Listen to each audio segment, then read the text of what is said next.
Well, when the vaccine mandates started coming to effect, my late partner had gone to Mexico, and he had a heart attack there. At a young age? He was 36. Oh no. Yeah. And he passed away. And our whole life you have imploded. The two boys. Yeah. So that really made it necessary for me to act now. I had kind of dabbled. I had worked for actually Jeremy at Smokey J's Smoked Meats food truck that summer, and was really interested in learning what a food truck was all about. But when he passed away, it was the off season. I didn't have a job at the time, and I got hired at Birch & Boar, like right around the time that he passed away. And I found such an amazing mentor with William Miller there, who was one of the chef and owners.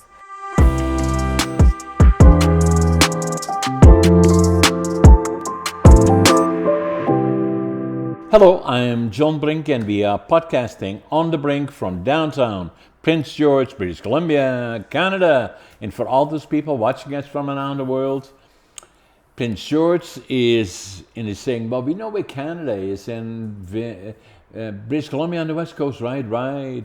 And then there's a big city there called Vancouver, right?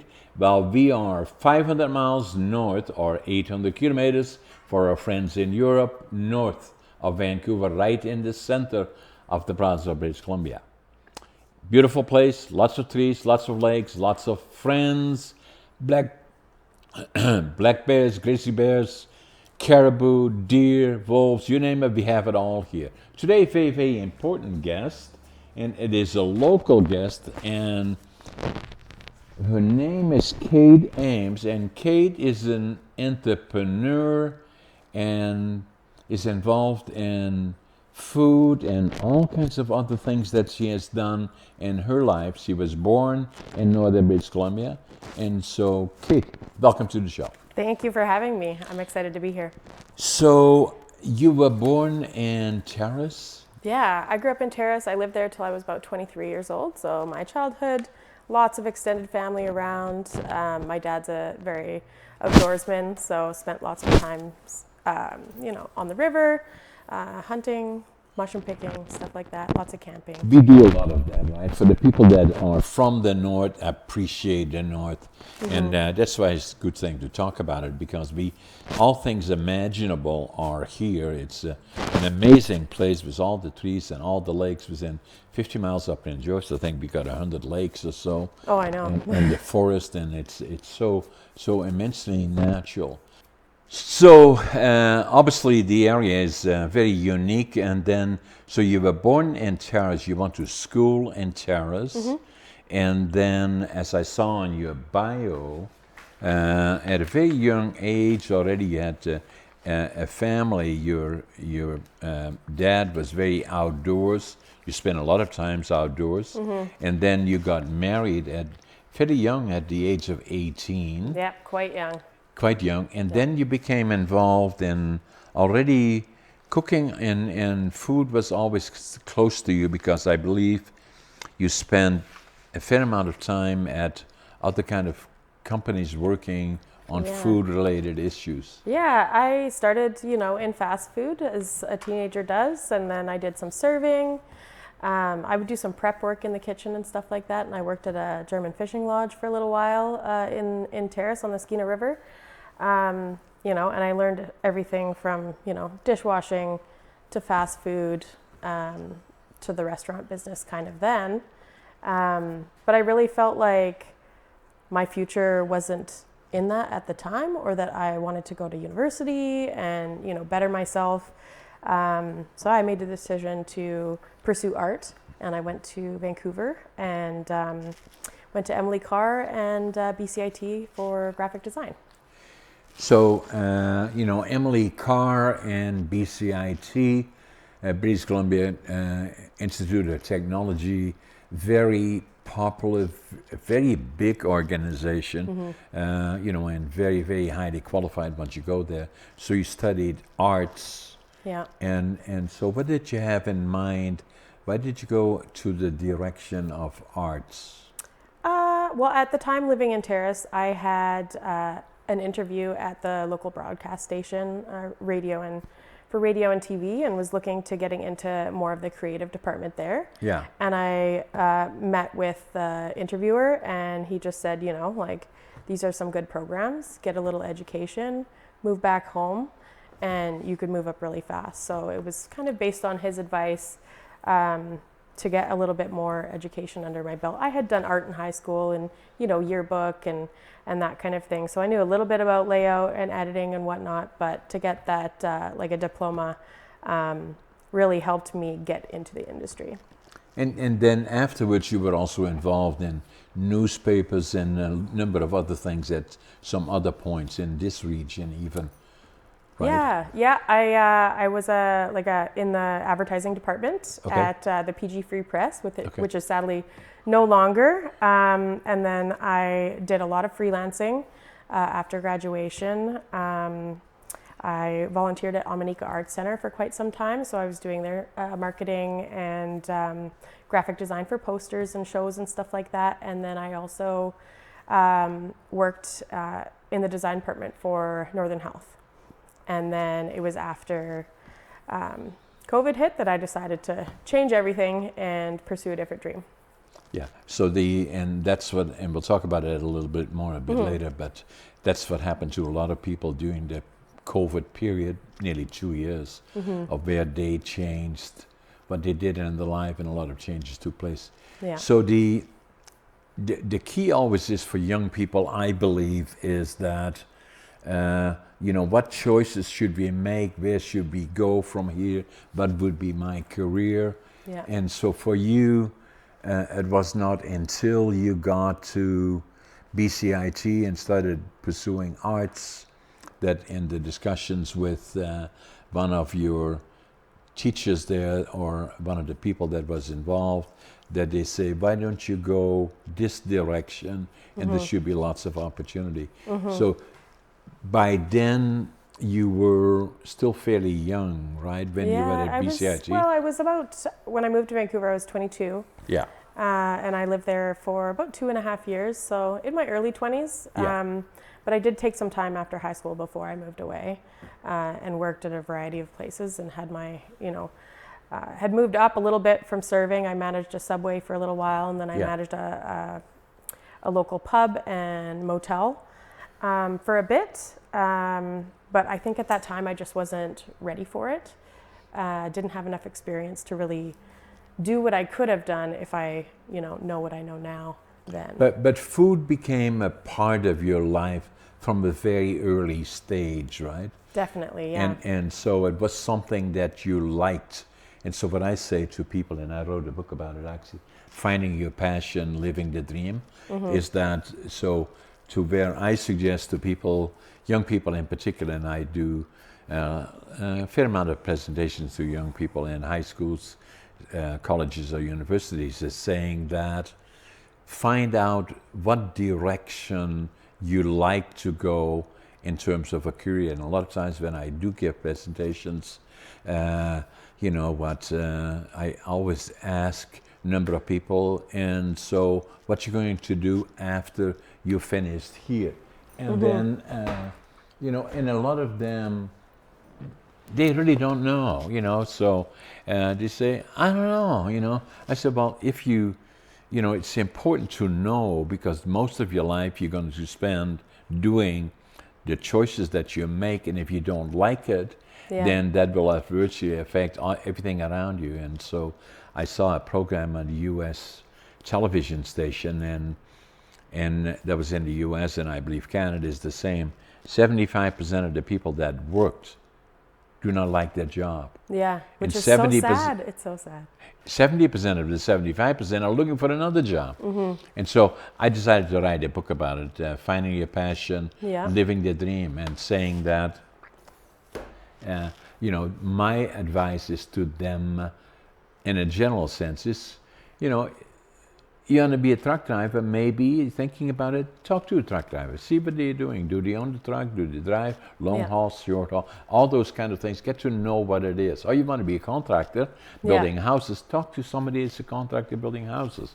And they all love to talk to somebody that says, I'm just trying to find my direction. It applies around the world, you know, to a lot of people that, you know, trying to find a career or find a direction that they like. The same, you want to be a lawyer, talk to a lawyer. Tell them not to bill you, obviously, but you know, that's important. You know, but in any event, they would love to talk to somebody that says, I'm thinking about going this direction, or an accountant, or a financial individual, or for that matter, an entrepreneur. And because it is so critically important to find that direction. For me, it was a very early age already. I knew I would go into lumber and become entrepreneurial. And now, at nearly 85, you know, so having been in the workforce for 70 some odd years, am I living the dream? Yes, I am. Every day, I love what I'm doing. It makes such a difference, you know. And I feel like, for myself as a young person, I was a little bit afraid, I think, to reach out and talk to people. But there's so much power in just communicating, you know, your thoughts and what's going on in your brain to other people. They, you know, inherently want to help. So I really struggle with that. And then I can remember in high school doing, you know, a career in personal planning class, and it was probably the most stressful assignment and it was just theoretical, you know, picking a route and then figuring out, you know, what you're going to do for student loans and scholarships and how you're going to apply to school and all that kind of stuff. I melted down. I couldn't choose. And I think a lot of it was because the expectation was to choose a university route and do something like that. And that really, in the end, was not for me at all. No. You know, so how long were you at BCIT? I did a 2-year program. 2-year program. So a little bit less commitment than a 4-year degree. The other thing is, what I tell to young people also is, don't be afraid to start something. Like, just start something. You can change. You could change your whole life. You could go back to school at any point, you know. So I think that, like, commitment to doing something for the rest of my life really scared me. But I've upended my whole life. I'm doing something totally new and loving it. So the other part about it, that looking at your bio, that you had a tough time during COVID, as many other people did, but you had some other things that happened in your life that were a challenge you to your marriage, and you know, and so tell us a bit about that. Yeah. Not only your marriage, but about the things the challenges in during COVID. Yeah, I at the time I was doing the graphic design at Northern Health. I really didn't expect COVID to end up being what it did. You know, assumed it would be another SARS or something that wasn't a global pandemic, because I was doing the COVID posters, you know what I mean? And then I had a conference actually for our union down in Vancouver. That was that March 15th weekend when everything shut down. And after that, my whole life imploded. My position at Northern Health was eliminated. My freelance business, I wasn't able to get a lot of work done because I had 2 toddlers with special needs at home when daycares closed. Also, my partner then was a veteran. So having us all, you know, stuck at home all of the time was quite a sensory overload for me as well. So the contracts that I did have with the Chamber of Commerce and the Leap for Women in Business program, I had to let go. And we probably spent about 6 months just in our house, maybe going for a drive in the evening or a lake or a river or something like that just to get out. We did lots of YouTube science videos and cooking and stuff with the kids at home, and that really kind of led to what I'm doing now, you know. It was just time, and I took all of those things happening at the start of COVID as a sign. So you have 2 kids? I have 2 little boys of my own. Are you comfortable talking about that? Yeah, of course. I have Yeah. 2 little boys of my own, and I have 3 stepkids now as well. Okay, the 2 boys of your own, what are their names? So Finnegan and Lachlan. Finnegan and Lachlan? Okay. Yeah. And they have challenges, you said? Yep. They've both been diagnosed with autism and ADHD. Okay. And myself actually received the same diagnosis last spring. So I'm just kind of beginning to explore, my journey and getting help in areas that I've always struggled with. So. Yeah, and as you likely know, I'm blessed with ADHD and dyslexia. So, and I wrote a book about that. Did you get any of my books? I have actually been listening to this one on Audible. Okay. So I usually at nighttime turn off screens and we'll put something on. So yeah, I haven't listened to the rest of them, but this one I'm partway through. I'll get you. I'll sign some of all of the books that I have. I did 4, and then the last one. This one is coming out in July. Oh wow! It's about more than anything about communication skills. You're a good communicator, so where did that come into the picture? Because you appear to have confidence, at least sitting with me here, you do, and so which is you're a good communicator. So where did you develop that? Or you always had that, or is that something that you acquired because of the newspaper and all the other things that you did? Entrepreneurship, that you had to become a good communicator? I think definitely working in customer service for Right. a lot of my life really helped me with my interpersonal skills. Right. And I've just worked at it as well. I've challenged myself throughout the years. So I've done a few local podcasts. I've spoken on the radio quite a few times. And I try and prepare myself. Like if I were taking a test or anything, assuming, what kind of questions might be asked, or just like write myself a little list of things that I want to mention when speaking. I did a speech at the Business Excellence Awards this past fall. Actually 2. Yes, actually 2. So I won an award for marketing and advertising. And I did my speech that I had written, and then I actually won for food and beverage as well. And I didn't have anything else prepared, so I had to wing the second one. I tend to always add a little comedy too, which helps kind of relieve the tension and just focus on, I guess, breathing mostly, trying not to fidget. Yeah. So I'm a presenter as well. I do quite a few of them, less so now because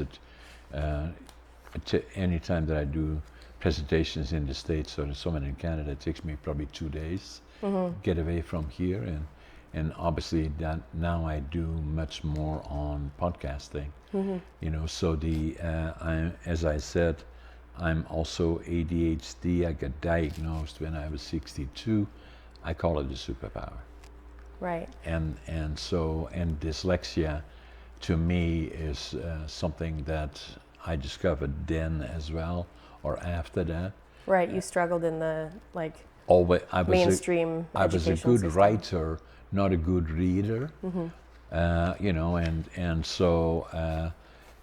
And fortunately, what has happened, the stigma, the knowledge about it, or the acceptance of the neurodiversity issues is becoming better known. Yeah.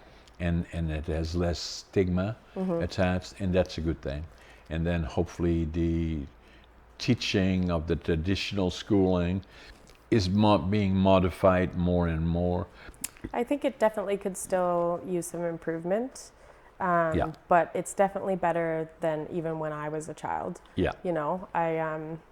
I was even in a special education program. I was in the gifted and talented program in elementary school, and thinking back, I'm like, there's your first sign, in a special class. But yeah, it's a little frustrating that it's taken me so long to, figure out myself. Yeah. I'm almost 40 now, so. Yeah. But I'm excited to learn some skills to to use your words, harness and channel ADHD into achieving more for myself, but I'm still struggling with it. Yeah, and so that's understandable. For me, as you likely know or may know, is that I failed grade 3 and I failed grade 7 3 times.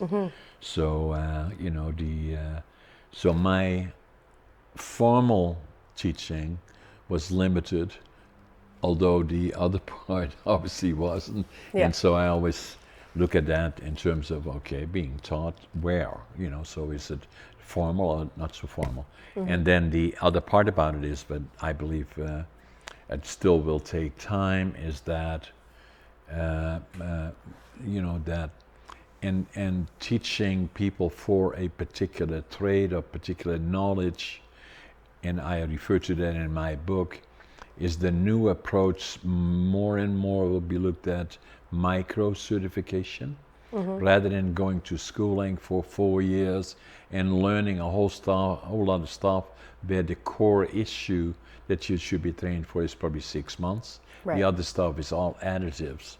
And I'm not saying that is not valuable, but the focus should be more and more on micro certification. Yeah, I agree. And then the other part is about ADHD, dyslexia, and other issues that are related to that, including the ones of your son, is that we always should make sure that they understand that to a certain extent it's a gift, that who we are, and that it does not limit anybody from excelling in spite of it or regardless of it. Yeah. In my opinion, and more of an ability than a disability. Correct. And so that's why, for me, it has become important to speak about it. I don't do it only that, but I include it a lot of times in presentations that I do, even on a global basis. Yeah. And I view it as a superpower, is understanding it, and but for me, when I left grade 7, failing it after the third time, became a laborer. I'm proud of that today, but then it was kind of looked down on. I was 12 and a half years old, so it took me till I was 62 when I was diagnosed here in Prince George, actually. And the one thing that changed my life somewhat is that at one point in 1997, I went to one of the stores here, Books on 3rd, and I picked up a book. This is the actual book that I picked up. Right. Books and Company now? Pardon me? Is that the same as Books and Company now? Yeah, this is the same one. Yeah. And I picked this one up, and I wrote in it in Dutch. This book is about, written by Dr. Halliwell, which has written 18 books, 5 about distraction.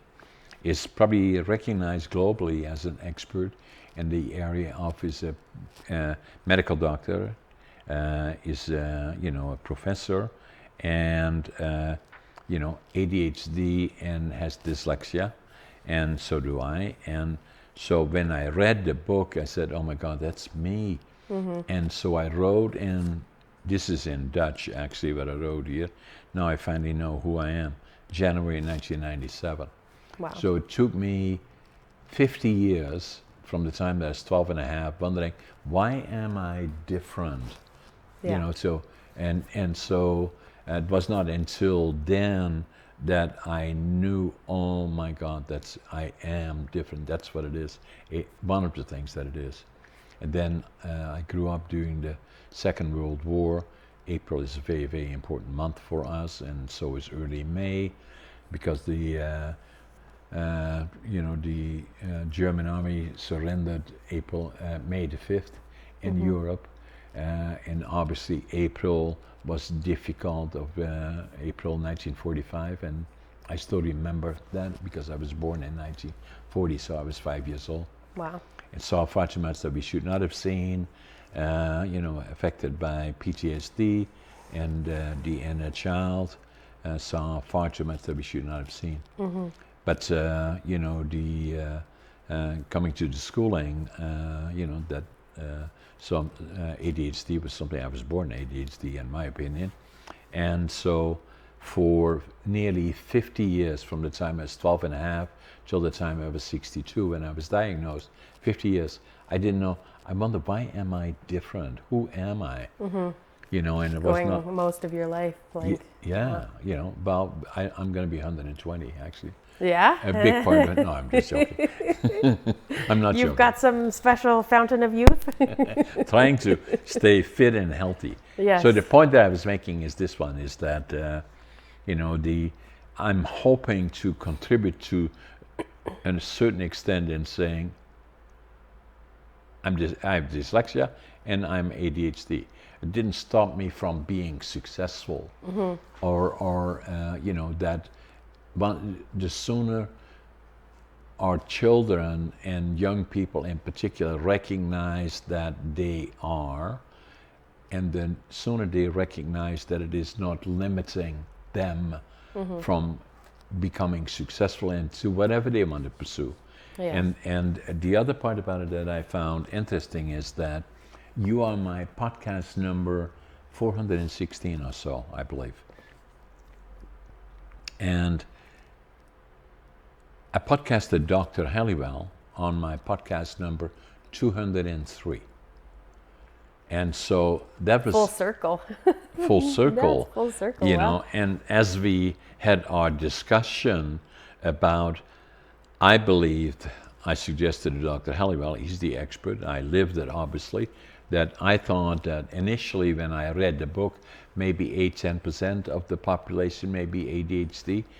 I believe that it is much higher than that. So I suggested to Dr. Halliwell that in my opinion it was probably 20%, maybe even more. He said, no, John, it will be more than 25%. Oh, I agree. We see it in, like, obviously my two boys, but also most of my stepsons. We just had an assessment for my eldest stepson last week with Dr. Rocha here at Bridge. So just waiting on the report. And then also my middle stepson, Kenny, is trialing some ADHD medication as well. So our house is, you know, a little bit crazy all of the time. All boys, all under 10. Oh. And then me trying to manage it all. Oh my God. But and your husband? my husband works. He's a contracting supervisor with Dadoff Brothers. Okay. So he works, you know, Monday to Friday, sometimes Saturday, longer hours. Yeah. But I am lucky. My father-in-law lives in a tiny house on our property too, so we get a lot of help from him as well. Yeah, and that makes a big difference as well, Yes. right? So it's quite a challenge. The other thing that I found interesting is that during my podcast, and for those people watching us, it's On the Brink, podcast number 203, my interview with Dr. Halliwell. And so one of the other thing among many other things that we talked about between Dr. Halliwell and myself is that in all the time that I've been in business and involved in a number of things, I got to know a lot of people, entrepreneurs or business people that are very successful, and other people that were very successful. I concluded and suggested to Dr. Halliwell that I believe the ones that are successful is the operative here, is that probably 50% of them are ADHD. I believe it. Kitchens are littered with people on the spectrum. And then he said to me, no, John, I believe it is probably 75%, and I agree. So on the overall, I concluded, at least in my own world, from all those things, and again, watch for those people that are in the family relationships or in friends that are ADHD, to better understand it, read my book that is, you know, kind of explaining my life with ADHD and how it is benefiting me more than anything, but also watch the podcast with Dr. Halliwell. And so I believe that probably globally maybe as high as 30% of the population in a general sense, male and female usually presented different than males, but between males and females, we're probably at 30%. Yeah, no, I believe it. I think females are definitely better at masking. Maybe just expect it a little bit more to not be such a, especially as a young child, like a little wild and crazy. So yeah, it's, I'm glad to see there's development. There's more studies being done for both, men and women. Yeah. Not just in mental health and stuff like that, but in all areas of healthcare and medicine. So. Yeah. So the message I'm sending to others is do not make it a liability. Do not consider it to be a disadvantage. Find that you're not uniquely different than anybody else. There's a big portion of the population that are benefiting from or affected by whatever you want to call it, and that it doesn't affect individuals to become successful. You're a good example of that, really, with all the things that you have done and are doing as we speak. And so that to me is the most important part. It is not a liability. And if you have the benefit or are affected by it, get to know about it, but first and foremost, do not look at it as a disease or a disadvantage. And that to me is important. Not at all. I do think that finding people that might help you in areas that you struggle is a really good path to, harnessing that. So I see a counselor that helps me with some skills in order to, manage burnout, communication, all kinds of stuff like that. And then I also have just started the EDP program with Community Futures. So I have on Zoom we meet, and I have kind of a business coach that keeps me accountable for putting checks in boxes and stuff like that. So, and she's specific to being in the food industry and also struggling with ADHD. So really finding somebody that fits with what you need and, really gets you is really important. Finding a mentor is a huge benefit. Yeah, the other thing I find great is a lot of people saying that to me, and not bragging about it, but I manage about 10 different companies. And then I'm a writer, so I'm working on my 5th book is the one coming up in July. I'm working on 2 other ones that, other than that, then obviously I'm a very top 1% podcasters globally. Wow. Approaching 1 million subscribers on YouTube. Ooh, are you going to do a big million celebration? Yeah, well, I don't know, we're just working up to it, and so we'll see what happens. But I want to go further than that and probably develop a platform. Wow. And so considering all of that, people say, how do you do all this stuff? I say, well, ADHD, that's how I do it.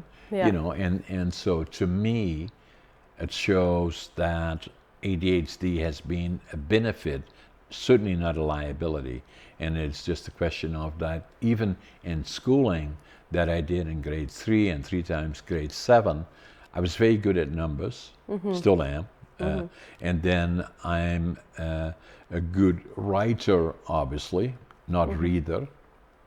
And then the other part that I had in my life up to about 2090 is that I was not a good communicator. I had already companies, and everybody said, "Hey, you're so successful," blah blah. I didn't feel that way. Right. And so and then communication, other than with a small group around me at my operations, I could maybe interact with 3 individuals. Right. But besides that, I was not good. I didn't have the self-confidence, and so then I went to Toastmasters. Oh, okay. That changed my life. Yeah. Initially, his ex-sister-in-law actually said, go with me to Toastmasters. And so I said, what are you going to do there? Are they going to ask me a question? No, So you just sit there and watch them. I said, okay, I want to Toastmaster club here. And then halfway through the meetings, he said, somebody said, hey, John, tell us. I said, oh my God, I'll never go back here. But I did. I stayed there for 10 years, became a distinguished Toastmaster, which changed my life in terms of becoming from a basket case that could not interact well outside of a very comfortable setting to become a presenter of making presentations in numerous areas about entrepreneurship, different topics, and then in addition to that, obviously podcasting. So challenged yourself, yeah. Exactly, and so that changed my life. And again, a point that I'm making is this one, is that I'm not a good reader, so if I do presentations, I don't usually have written presentations. Okay. I have a very, very good memory, and that's another part about it that makes me stand out. Even people around me in my organization, I'm very good at numbers, I'm a very good writer, and I'm very good, I have a very, very good memory. All of that is because, or in spite of, if you wish, of ADHD and dyslexia. Yeah, okay. And again, making the point that accept who you are and then excel in the other things, but do not make it appear to a young person that it is a liability. No, and that's something that I try to instill in my boys too, There's nothing wrong with you. Your brain just works a little bit differently, And this year has been the year where the oldest three have all started to read, and they're in grade 3 and 4. So we've been working really hard on it because they were, traditionally, getting quite a bit behind, and Right. Things like word problems and stuff are going to start happening in other subjects. So we actually ended up doing a variety of things. We got Teacher Monster to Read app. So they do that on their tablets after school every single day, and changing the types of books that they were reading. So they were bringing home easy readers and stuff like that from school. But we started just investing in, lots of comics, Calvin and Hobbes, Marvel. I love it. Yeah, Captain Underpants, Yeah. all of those little kid things. So And then indicate to them as well that most of the most successful people, not only in the region here but around the world, ADHD and dyslexia potentially.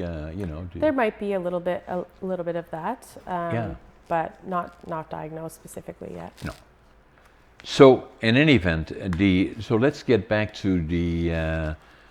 So you are an entrepreneur, and so then what happened? Your life changed dramatically, as it did for a lot of us. During the COVID period, Yeah. 2.5 years, Yeah. and you changed direction. So what did you do and why?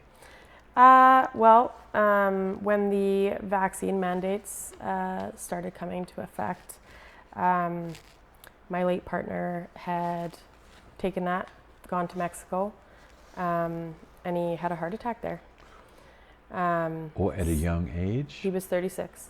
Oh no. Yeah. And he passed away, and our whole And life you have imploded. The 2 boys. Yeah. So that really made it necessary for me to act now. I had kind of dabbled. I had worked for actually Jeremy at Smokey J's Smoked Meats food truck that summer, and was really interested in learning what a food truck was all about.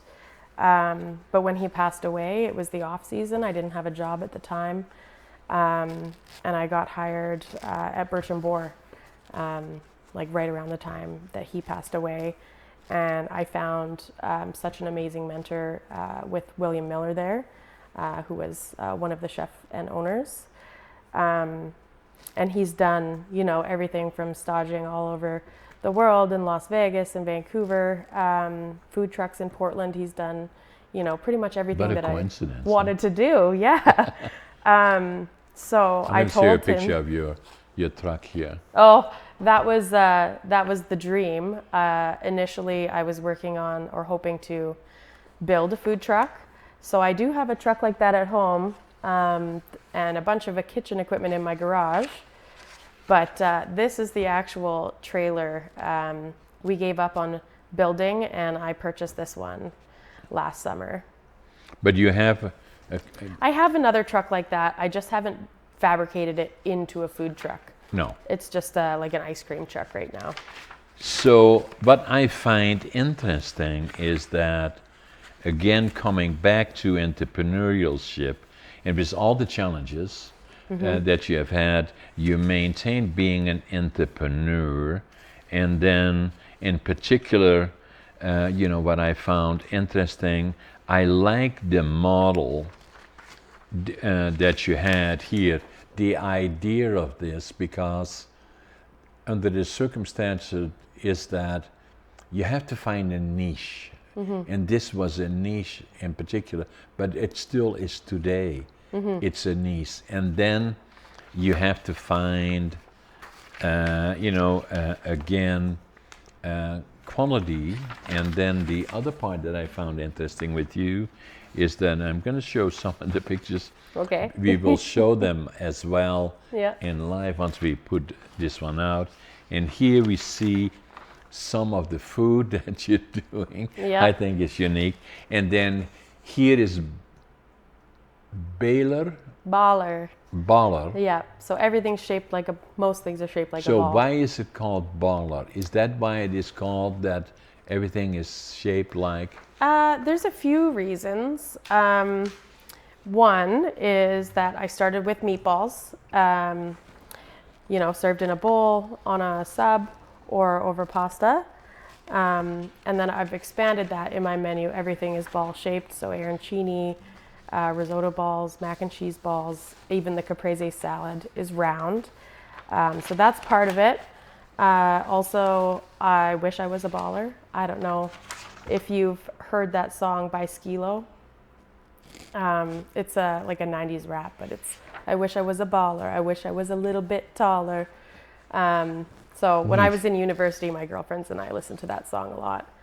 And then it also, took some balls to do what I did when I did it. It was really passion, but also desperation, because I didn't have an income at that time and I had to pay my mortgage. Otherwise I would lose my house and all my equity. So yeah, it was a tough time, but that's kind of how Baller Food was born. So that's how Baller Food was born. And then you make references balls against the walls. Yeah, it's a crazy life, especially May to October when it's, food truck season is very busy. Why is that? There's lots of community events, and having a food truck, I'm able to also travel to, outlying communities. So far we've been to Mackenzie, Quesnel, Vanderhoof, and then Dunster, which is kind of close to McBride. And that's kind of my food dream, is to be able to work, but also bring my kids. Right. Teach them how to work, be in the kitchen, and also have a little fun with my summer. Water here. Thank you. If I worked every day throughout the summer and didn't get a little fun in there, I'd be very sad that I was missing out on my kids, life. Yeah. So Yeah. we do a lot of music festivals, and my husband will come with the truck and travel trailer, and I'll come with the truck and food truck, and then we do it together. Yeah, I love it. Now I'm smelling something. Scott, can you bring whatever is down there on this table? Okay, it might be easier if we take a quick pause. Yeah, I've got like a plate and toppings and stuff. Okay, let's do that. Yeah, we'll just go ahead. Okay. So, thanks, Kate. So, what Kate did just for our friends watching us from around the world is Kate, and I was sitting here while I was interviewing Kate, I'm smelling these meatballs, and we were going to have some after the show, but I just can't wait that long. So I said, okay, let's stop for a minute, let Kate pick up some of the meatballs. And so we have them here. So we're going to taste some. So Yeah, so these are Italian meatballs. Okay. It's pork and beef mixture with panko breadcrumb and then roast red pepper tomato sauce. Okay. And then, yeah, mozzarella and parsley. This on my menu is called the bowl of balls. Wow. Oh, look at that cheese pull. What do you think? Amazing. Very hot. I love it.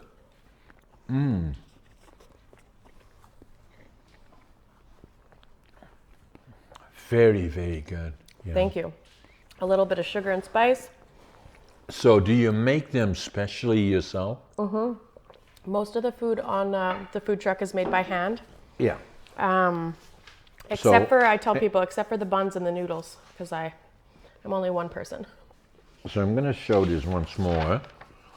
This is the list of products that Kate is making and the prices, and that is directly sitting on her truck here, as well for the people to make the choices. And they are consistent. Can I have another one? Oh, go ahead. Yeah. Maybe save a little bit for your staff and crew here, but Are you sure we have to do that? it's up to you. You're the boss. Very, very good. Yeah, so that's my food truck menu. I also do catering, and then I actually just got back into retail. So I was selling at Birch and Boar before they closed down, but now I've got my product at PG Urban Shroomery, and they just opened a storefront over in the Nicholson Center by Deadfall Brewing. Yeah, so I'm happy to get my foot back in that door and hope to expand retail. And do they advertise it as? Well, I sell a little bit different products there. It's frozen sauces, Okay. frozen meatballs, and then like frozen spaghetti bakes. So if you're not one that likes to cook at home, you can pick up stuff to make and take there. I'm entrepreneurial, so as soon as I saw your bio, very interesting. Obviously, you've had a tough time, and but you've done under the circumstances very, very well, obviously. But at the same time, I see entrepreneurial opportunities, and food to you right from a very, very early age has been very, very important. And your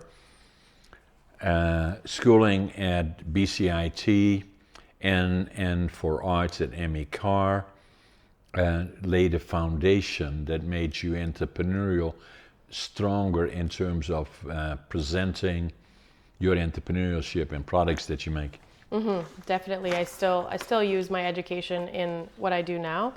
I feel like all of my life experiences and work experience has all kind of culminated in me being able to launch my own business. Yeah, and then it becomes a question of where will it go from here? And if I look at this model of this particular car, what I see is, the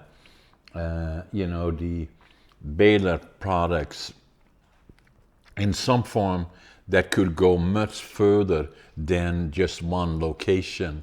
Yeah. And where all of a sudden the entrepreneurial opportunity lie in the product, how it is presented to the public in a general sense. When I see your truck, the uniqueness of the truck, then I think of the products that you manufacture and that you present, Right. and seeing it as something that could become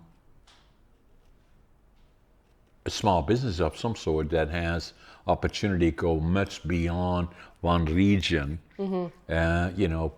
producing the products that you do, like the ones immensely tasteful.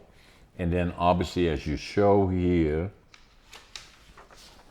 on your list, I see it as something going far beyond and then being recognized by the truck that delivers it and is set up in a way that you put a lot of thought into already as a huge opportunity. And yeah, I really learning about marketing and branding has really, shaped my whole business, the aesthetic of it all, and keeping within that brand. And again, keeping that little bit of comedy in it is really very important as well. Yeah, it right? really brings me joy. We get a lot of jokes in the lineup from customers and stuff like that. Yeah. Yeah, so I really like to keep it light, keep it fun. Yeah, and maybe one day I'll expand and get into bigger shops and do co-packing and maybe be in Save On one day. Who knows, right? So, but what I'm saying is that how would I see it? When I see this truck, I think of you in terms of the products that you manufacture that are on this list here, and then at the same time, what I see here is that how would it fit? And I'm just rambling along here about entrepreneurship, is saying that whoever presents it is that paying you a fee, and obviously the products are developed by you and supplied to them. No difference than McDonald's does in a lot of ways, Yeah, no And- different, except just on a much smaller scale. I am For now. the chef, the owner, the admin. But it has that foundation potential. Is there a future in delivering food this way? Yes, there is, more and more so all the time. Exactly. Is the product mix that you have interesting? Yes, it is. And very attractive to a lot of people. Yeah, it's And- different than your average food truck food, It's Yeah. not a poutine truck Yeah. or a hot dog burger. And kind I of don't deal, see but- anybody that is doing this kind of, other than doing it in a smaller basis, but you have the potential of becoming much, much bigger as part of manufacturing the products that are being sold potentially and marketing it through something like this. But that's my entrepreneurial idea. Maybe franchise one day. We'll see. That's what is on my mind. Yeah, okay. So that then being said, that's looking forward. So in the meantime, you're doing well under the circumstances, and Yep, growing every year, which is good, I don't want to take on too much too soon. No. With my kids being so young. they're all below 10 now. Yeah, 10 and below. Yeah, 5 5, yeah.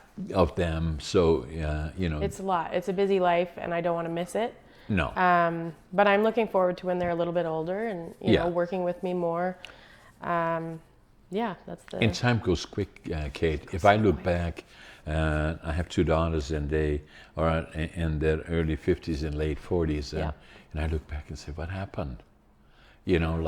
Time goes by so quick. Yeah. And, the key is to stay the course, have dreams. And to me, every day is a unique day because I grew up, as I said, during the war years. Yeah. Had challenges along the way, saying, who am I? And then really started changing my life substantially after I was 60.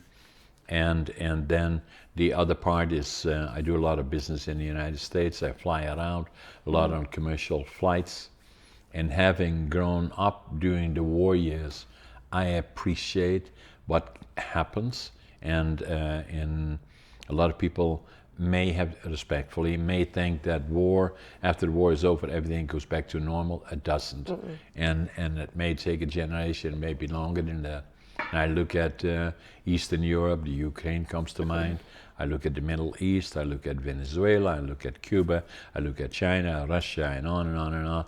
Every time I fly around, I look outside and say, it's paradise. It is paradise.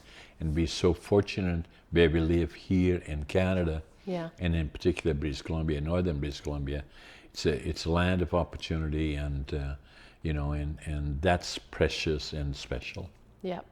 Yeah, I wouldn't. I don't think I'd ever live anywhere other than BC. No, me neither. I'd miss the mountains too much. Yeah. So for me, we were liberated by the Canadian Army, April the 12th, 1945. And I was so impressed by the Canadians that I knew from the time I was 5, when I grew up, I would go to the land of my heroes, Canada, and I did. I always felt like a Canadian, and I am now, obviously, but I still appreciate, and the same applies to you likely, is that looking back and all the challenges that were there became the foundation for where I am today, and it served me well under the circumstances.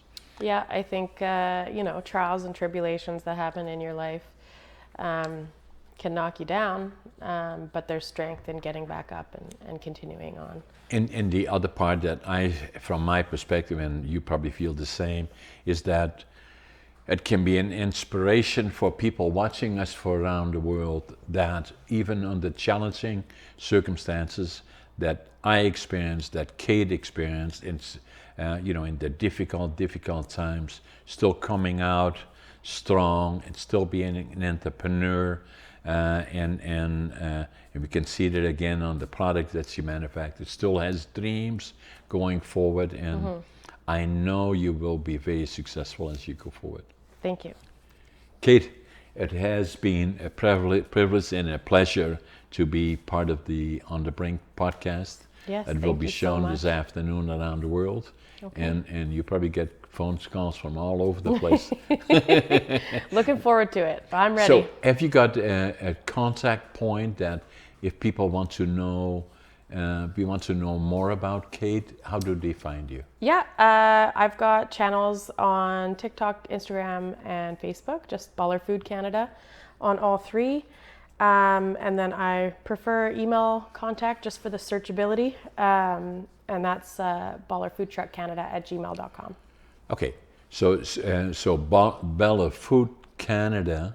Baller Food Truck Canada. Oh yeah, Baller Food Canada on socials. And the other one is? ballerfoodtruckcanada@gmail.com. Okay.